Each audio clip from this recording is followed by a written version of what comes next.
পিজির পর পাথরের উপরে গামছা গুমছো বিছে রাত্রে একটু শুইতে হবে, শোয়া সুন্নাত।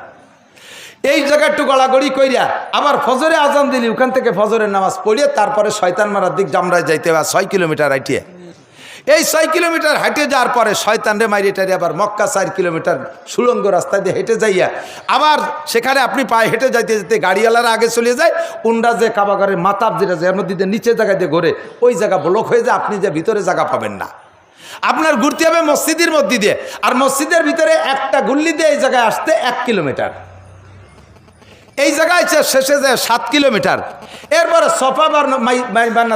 সফা আর মারওয়া 450 মিটার, প্রায় আধা কিলো। দেখতে ওরকম মনে হয় না, কিন্তু আর্টিকেলি বোঝা যায় এই আধা কিলো 7 বার।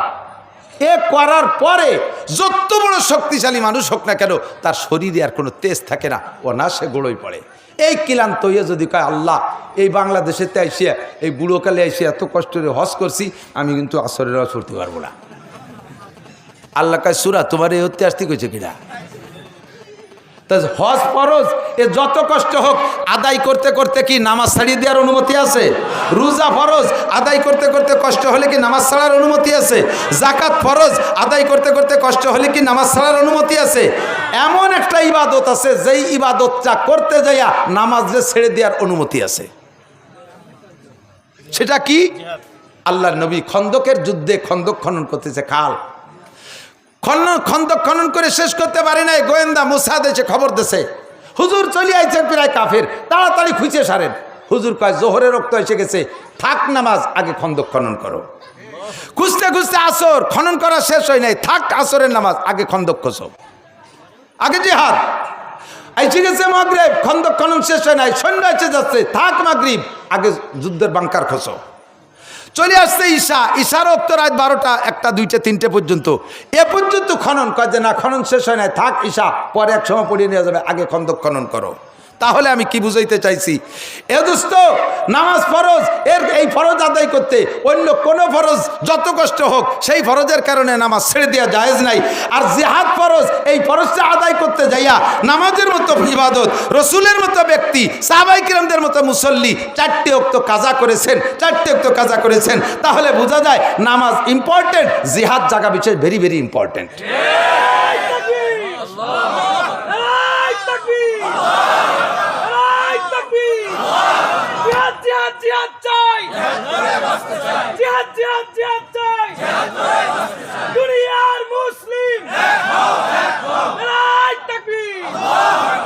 এক তো আছে, আর কত একতি হবে? এক হয়ে বসে থাকলে কাজ হবে? দুনিয়ার মুসলিম এক হও, জিহাদ করো। দুনিয়ার মুসলিম, দুনিয়ার মুসলিম, জো বাইডেনের চামড়া, নেতানিয়াহুর চামড়া, আমরাও চামড়া তুলতে যাবো কে? শুয়োরের চামড়া হাত দিতে যাবো কে? ওর গায়ে হাত দিতে যাবো না। নেতানিয়াহুর চামড়া কুত্তয় কামলা, নেতানিয়াহুর চামড়া, নেতানিয়াহুর পরিবর্তন করার নিয়তে আমরা শুনে থাকি। যে কয়জন সেই সময় শুনছি, আমরা সাথে নেওয়ার চেষ্টা করব কথাগুলো, ইনশাআল্লাহ পরিবর্তন হবেই হবে। পরবর্তীতে আমাদের যুবক বক্তা হযরত মাওলানা জুবায়ের হোসাইন, বড় মাপের আলেম, শাইখুল হাদিস, হাদিস বুখারী শরীফ পড়ায়। তো সমস্যা হলো ঘর কি মুরগি ডাল বরাবর। আপনাদের এই এলাকার ছেলে না, বাড়ির মুরগির ডাইল ডাইল বাপ। উনি আমার সুলতান শাহী মাদ্রাসার মাঠে যায়, 20,000 শ্রোতা, সবচাইতে বেশি সুন্দর বয়ান করে সেখানে উনি। যারা বয়ান করে তার মধ্যে যুবকদের ভিতরে অন্যতম বক্তা। আর এই জায়গায় নিজেকে জুবায়ের তো নামে না কায়, নাসির হুজুর আসে না কায়, এই যে খেসর মেসর হচ্ছে সবাই, উনিও মন খুলে কথা কইতে পারেন, ওদিকে সময় টানাটানি লেগে গেছে। আমাদের কাছে দাওয়াত দিতে যায় পাবলিক, কত রং যে শুনি, আশ্চর্য হবেন। আইসে কয় হুজুর আপনি যদি দাওয়াত না রাখেন তাহলে এই মাঠে মমতাজ রেদে গান দেব। অথচ আমার একটা ঘন্টাও খালি নেই, যেভাবে খালি করেন নালি মমতাজ রেদে গান দেব।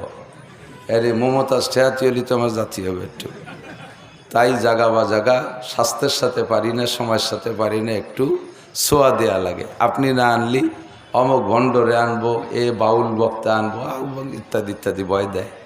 তো এজন্য সময়ের ভাগ করতে যাইয়ে জায়গায় জায়গায় কম হয়ে যায়। লম্বা সময় না, যে কয়টা কথা যেই বলছে সারা রাত শুনলে শোনা যাবে, সারা রাত বললেও বলা যাবে, কিন্তু লম্বা টাইম কথা হলে পিছনের কথাগুলো ভুলে যায়, এটাই নিয়ম। এজন্য হুজুর আলাইহিস সালাতু ওয়াস সালামের বয়ানের তর্স ছিল মাগরিবের পরে ঘণ্টাখানিক, ফজরের পরে ঘণ্টাখানিক, যতক্ষণ মানুষের মন মানসিকতা ভালো থাকে। লম্বা টাইম কথা বললে শুনলে শেষের দিক যে ব্রেন উঠতে যায়, আর নগদেরটা মনে থাকলেও পিছনেরটা ভুলে যায়। তো আমরা ক্লাসের মতো স্কুল কলেজ মাদ্রাসায় ক্লাস হয় 35-40 মিনিটের, এটা পিরিয়ড হয় না, এরকম পিরিয়ড ভাগ করছে কেন জানেন? মনস্তাত্ত্বিক বিজ্ঞানীরা হিসাব করছে যে একজন মানুষের মন মানসিকতা একটা লোকের কথা শোনার জন্য কতক্ষণ স্বাভাবিক থাকে। তো দেখা গেল 35 থেকে 40 মিনিট, 50-60, 1 ঘন্টা যদি কেউ কথা বলতে দেয় কোনো প্রফেসররে, তাহলে শেষের দিক যাইয়া পোলাপান কথা না শুনে পিছনে বসে মোবাইল টেপে খোসাখুসি টেপাটেপি বাদাম খাওয়া করে। কাজে কাজে শেষের ওই সময়টুকু নষ্ট না করে যতটুকু সময় কাজে লাগে 40 মিনিট, এইটুকু একটা তার পিরিয়ড ভাগ করা হয়েছে। আমরাও সেভাবে যদি বয়ান শুনতাম আর করতাম তাহলে আমাদের সকলের জিন্দেগিতে কাজে লাগতো। এর নগদ আর একটা প্রমাণ বলি, আমি কথার দিকে যাচ্ছি, সেটা হলো দাওয়াত ও তবলিগের বয়ান তো শুনেছেন। তবলিগের বয়ান শুনছেন নি কেন? তবলিগ ভালো লাগে তো? জান আর না জান ভালো লাগে কার কার? একটু আল্লাহরে হাত দেখাবেন। সময় নাই, যান না, ঝামেলায় পড়ে যান না, নফসের ধাক্কায় পারেন না, সকলের ভালো লাগে তো? মাশাআল্লাহ। যাই হোক, তবলিগের লোক আছে, কথা বলতে সহজ। দেখেন মাগরিবের পরে 40-45 মিনিট, ফজরের পরে 40-45 মিনিট। বিশ্ব ইজতেমার মাঠে কত বক্তা আসে, 2-2.5 ঘন্টা 3 ঘন্টা ধরে কেউ বয়ান করে না, ঠিক না? আরও বক্তার ভিতরে অহংকার যাতে না আসে, এই জন্য ইজতেমার মাঠে কোনো বক্তার নামও বলে না। আর আমাকে এই জায়গাতে একেবারে বাপরে বাপ, খানিক দূরিতে আইডি নাড়াই দেওয়ার মতো নাড়াইতে বিদ্যুতি দিতে আনে। যাক আইডি নাড়াই শোনেন না, ওই যে গরু ষাট যুদ্ধ আর কি, খানিক দূরিতে 2টার পিছনে তাই না দল ধরিয়ে এই তকবির দিতে আসে, এই জন্য ইজতেমার মাঠে কোনো বক্তার নামও বলে না। আর আমাকে এই জায়গাতে একেবারে বাপরে বাপ, খানিক দূরিতে আইডি নাড়াই দেওয়ার মতো নাড়াইতে বিদ্যুতি দিতে আনে। যাক আইডি নাড়াই শোনেন না, ওই যে গরু ষাট যুদ্ধ আর কি, খানিক দূরিতে 2টার পিছনে তাই না দল ধরিয়ে এই তকবির দিতে আনে। এরপরে আইসে স্টেজে দাঁড়ায় আল্লামাতুদ দাহার, কুমকুমাতুন নাহার, কালা গাছের থোড়, হাওড়ার ব্রিজ, তাল গাছের গুড়া, বাঁশঝাড়ের মুড়া, রইসুর শায়াতিন, মুফাসসিরে কোদাল, এক গাদি কতি বক্তার পেট ফুলিয়ে বাইটিয়ে যার কায়দা, শেষে গুড়ার ডিব পজ করতে পারে না। এই সব কিছু থেকে বক্তাদেরকে পরিচ্ছন্ন রাখতে হবে। এই আল্লামা ফাল্লামা এইগুলো কি দরকার আছে? কোনো দরকার নেই। এখন অস করবে, যার নাম কবেন, আমারটা আমি বলে দে, নাসির শাহ হুজুর অস করবে, একটু করলেই যথেষ্ট। আর আপাতত গোপালগঞ্জেও কইেন না, বাপ ভালো না, এক বিপদ হয়ে গেছে। খালি নাম কইেন, সারা বাংলাদেশে চেনে। আল্লাহু আকবার। এদিক তো আল্লাহ পাক রব্বুল আলামিনের কাছে আমরা শুকর আদায় করি যে আল্লাহ তাআলা আমাদের মুসলমানের ঘরে সৃষ্টি করেছেন। এটা বলবেন না? হরিপদ নইলে ঋষি, গৌর গোবিন্দ, ব্যানার্জি, চ্যাটার্জি, ভট্টাচার্য, হিন্দুকে উপাধি না, চৌধুরী, মণ্ডল যা আছে, হিন্দু, বুদ্ধ, খ্রিস্টান, ইহুদ, নাসারা, কাফের, মুশরিক, দুনিয়ায় বর্তমানে বড় বড় পণ্ডিত আর বিজ্ঞানী তো তারাই। দুনিয়ার এত না থাকারে তারা আবিষ্কার করতেছে, মহাকাশে ভ্রমণ করতেছে, চাঁদে যায়, মঙ্গল গ্রহে যায়। চাঁদও তার বাপের বানানো না, মঙ্গল গ্রহ তার মামবাড়ি সম্পত্তি না। সেই জায়গা যাইয়ে ঘরবাড়ি বাঁধতেছে, জায়গা জমি দখল করতেছে, প্লট বরাদ্দ করতেছে। আল্লাহ তাআলা এত বুদ্ধি দিয়েছে তাদেরকে, জায়গায় বসে পৃথিবীর সারা দুনিয়াকে ধ্বংস করে দেওয়ার মতো অস্ত্র বানাচ্ছে। এত বুদ্ধি দিয়েছে, অথচ এই বুদ্ধি দিয়ে আল্লাহকে খুঁজে পাচ্ছে না। এখনো আল্লাহ যে তার সৃষ্টিকর্তা এই কথাটা বুঝ আসতেছে না। আর আমার মতো আইসো পাইসো আড়াইনিয়ে বাড়াইনিয়ে মূর্খ কৃষকের ছেলে, আব্বা মাছ মারে, আল চাষে কৃষি খাত খাবার করে, এইরকম গরিব মানুষের হুটোমানদারের পোলাপান আমরা, আমাকে একটুক লেখাপড়াই দিয়ে জীবনও আল্লাহ তো দূরের কথা কিছুই টের পাতাম না।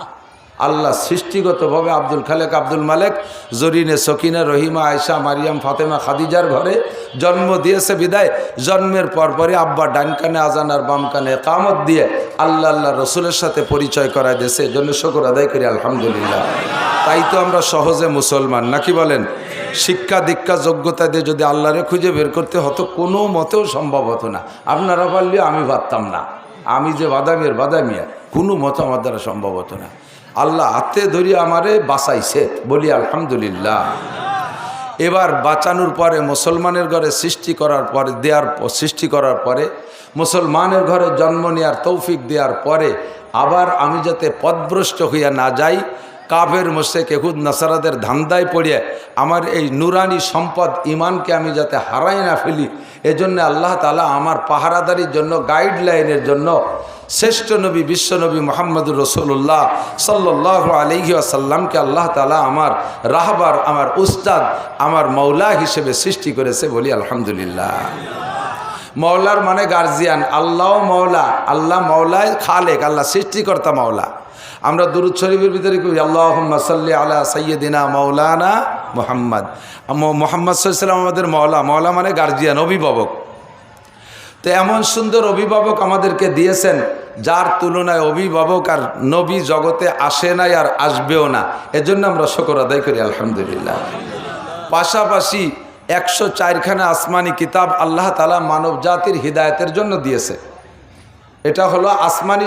এই যুবকরা আমার দিকে আলো, তোমরা মনে হতেছে যে হুজুরকে দায়িত্ব আজ করে খাবে। আমরা কোনোদিন ওই স্টেজ ভাগে পাবো না, খালি খালি অত জরুরিভাবে শুনবো কেন? তোমরা একটু শোনো লক্ষ্য করে, পড়িয়ে লেগে মুনিশিওয়ার দিন শেষ। যা পাইছো হাতে মাল একখান, আর লেখাপড়ার বাস কোন জায়গায় দিয়ে বাস তা করলাম না, লেখাপড়ায় বাস হয়ে গেছে। কতক্ষণ পড়িয়ে লেখে আর তুমি মানুষ আর দিন শেষ। কমপক্ষে বড়রা ওলামাই কেরাম যারা একটু পড়াশোনা করে তারা পড়িয়ে লেখে গুছাই গাছাইয়া স্টেজে প্লেটে করে দিয়ে দেয়, একটু খাইয়ে যেতে হবে। এই 10 প্লেটের থেকে গুছাতে গুছাতে একসময় তোমার একটা ছোট ব্যাগ ভরে যাবে। আমাকে ওই পাশে ছিল নসু বলদা, নসু পাগল, তাই বলদ কইতো আর কি, বলদা কত তারে সবাই। যে জায়গায় বিয়ে হতো আর জিয়াফত আর অনুষ্ঠান হতো সব জায়গায় নসু যাইতো। একে দিনে 5-7 জায়গা অনুষ্ঠান, সব জায়গায় নসু আছে। হাতে একটা জ্বালা কয়নি, মাটি দিয়ে আগের দিন ধান সিদ্ধ করতে বানাইতো, ধান সিদ্ধ করতে যে মাটি দিয়ে বানাই, মুখ বড়, আমাকে দিক জ্বালা কয়। একটা জ্বালা থাকতো নসুর গাড়ে। সব অনুষ্ঠানের থেকে যত আইঠিয়ে ভাত ফেলাই নিয়ে প্লেটের এইগুলো গুছাইয়ে জ্বালা ভরিয়ে নিয়ে যেত নসু। ফিরে অনুষ্ঠানের আগ পর্যন্ত তাই জায়গায় বসে খাতো। তাহলে 10-20 প্লেটের থেকে গুছাইয়া নসুর জ্বালা ভরিয়ে যেত, বাড়ি যাইয়ে সপ্তাহ ধরে খাতো। তুমিও এই শীতের সিজনে যুবক, তুমি করে বলছি, ছোটদের বলছি, মুরব্বীদেরও আজ আমি বাদ দিছি, করি না, কারণ ওনারা এমনি মনীষী হয়ে গেছে। ট্যাং একখান কবরে চাকা পাংচার হয়ে গেছে, মরে মরে বাপ সেলেসা শুরু হয়ে গেছে। এখন ওনারা এমনি অনাসে তওবা হয়ে গেছে। যারা সমাজ ধরে নষ্ট করে তারা ছোট, এই জন্য তুমি করে করছে, রাগ হচ্ছে না এবার। তুমি যুবক এই শীতের সিজনে 10টা মাহফিলি থেকে 10 বক্তার থেকে 10 প্লেট গুছাই নিয়া ব্যাগে রেখে দিবা। আগামী 6 মাস মাহফিল হবে না, ওই সময় ধুয়ে মুছে খাতে পারবা। তো আল্লাহ তাআলা নবী রসুলকে পাঠিয়েছেন, সর্বশ্রেষ্ঠ নবী মুহাম্মদুর রাসূলুল্লাহ সাল্লাল্লাহু আলাইহি ওয়াসাল্লাম। 104খানা আসমানি কিতাব পাঠিয়েছেন, আমাদের শিক্ষা সিলেবাস। এটা আমাদের মানব জাতির সংবিধান, শুধু মুসলিম সংবিধান না, গোটা মানব জাতির সংবিধান। পাঠিয়েছে কে? আল্লাহ। আদম আলাইহিস সালামের কিতাব কে পাঠাইছে? সব কিতাব লৌহে মাহফুজের মধ্যে ছিল, সব কিতাব একটা একটা করে আল্লাহ তাআলা পাঠাইছে। তো সর্বশ্রেষ্ঠ কিতাব হলো আখেরি কিতাব কোরআনে কারীম, নাকি বলেন? এর মধ্যে কোনো একটা আয়াত সম্পর্কে আপনার সন্দেহ আছে? পুরোটার মধ্যে সন্দেহ আছে? এটা পরিবর্তনযোগ্য? এই কিতাবটা আল্লাহ তাআলা আমাদের জন্যই বরাদ্দ করেছেন। এই এক কিতাবই কিয়ামত পর্যন্তর জন্য যথেষ্ট, বলেন আলহামদুলিল্লাহ। তো যেই কিতাবটা কিয়ামত পর্যন্তর জন্য যথেষ্ট, এই কিতাবটা আদম আলাইহিস সালামের কাছে দিত, তাহলে সব নবীর উম্মত এই কিতাবের মধ্যে দিয়ে চলে যেত। এত ঘন কিতাবের দরকার কি? তাও 104 খান, 1 কান 2 কেন না, 104খানা আসমানি কিতাব। এত কিতাবের দরকার কি? তো বলা হয় এত কিতাবের দরকার হলো সব ক্লাসের ছাত্রের যোগ্যতা একরকম না। কতক্ষণ? ছাত্র যেমন তার বইও, তার শিক্ষকও তেমন। রুহের জগৎ থেকে আল্লাহ তাআলা আদম আলাইহিস সালামের সময় 1.25 লক্ষ মানুষকে বের করে পাঠাইছে। তারা একেবারে পাতাড়িয়নের ছাত্র। পাতাড়িয়ন চেনেন? মুরব্বীরা চিনতে পারে। আমরা ছোটোবেলায় স্কুলে যেতাম, বেঞ্চ টেঞ্চ প্রথম ক্লাসে পাতাম না, তাল পাতার পাটি, দু একজন একটু হয়টয় না করলে তবে না, ছিলেন না তাল পাতা পাটি? আর তাল পাতায় লেখছেন না, এই ক্লাসের নাম পাতায় বসা, পাতায় লেখা বলে ক্লাসের নাম পাতাড়িওয়ান। তো আদম আলাইহিসসালাম থেকে নিয়ে নূহ আলাইহিস সালাম পর্যন্ত এরা হলো পাতাড়িওয়ানের ছাত্র। একে যদি 4-5 বই দেয় তাহলে পারবে এরা? এই জন্য তাদের জন্য কেমন বই দরকার সেই রকম বই দেশে তাদের জন্য সেটা দরকার। এবং উস্তাদও যেমন ক্লাস 1-এর উস্তাদ কি MA ক্লাসে পড়াতে পারবে? আর MA ক্লাসের উস্তাদরে কি 1-এ দিলি সে পড়ায়, সে কি চাকরি করবে? কাজেই ওই সময় ছাত্রও যেমন, নবীও তেমন, বইও তেমন। ধীরে ধীরে উন্নতি হতে তালে আছে, আস্তে আস্তে আস্তে আস্তে এখন সারা দুনিয়ার ঈসা আলাইহিস সালাম পর্যন্ত মাস্টার্স ক্লাস শেষ, ক্লাসের লেখাপড়া ঈসা আলাইহিস সালাম পর্যন্ত শেষ। এরপরে ঈসা আলাইহিস সালামের পরে মিস্টার আবু জাহেলের থেকে শুরু হয়েছে BCS ক্যাডার। এর জন্য ওই 1 2 3 4 5 6 7 8 9 10 আর IABM এর বই দিলি এই উম্মতে তৃপ্তি পাবে না। এই উম্মতের জন্য ওই কলেজের হাই স্কুল আর প্রাইমারি কেজির শিক্ষক দিলেও এদের চাহিদা পূরণ করতে পারবে না। এই জন্যে আল্লাহ তাআলা বাছাই করে 104খানা আসমানি কিতাবের মধ্যে এমন একটা কিতাব আপনাদের জন্য রেখে দিয়েছে, যেই কিতাবটা BCS ক্লাসের জন্য প্রযোজ্য। এ উম্মত কম্পিউটার বানাবে, এ উম্মত ক্যামেরা বানাবে, এ উম্মত মাইক বানাবে, এ উম্মত রকেট বিমান বানাবে, এ উম্মত ক্ষেপণাস্ত্র বানাবে। এত বড় পণ্ডিত উম্মত 6 মাইল মাটি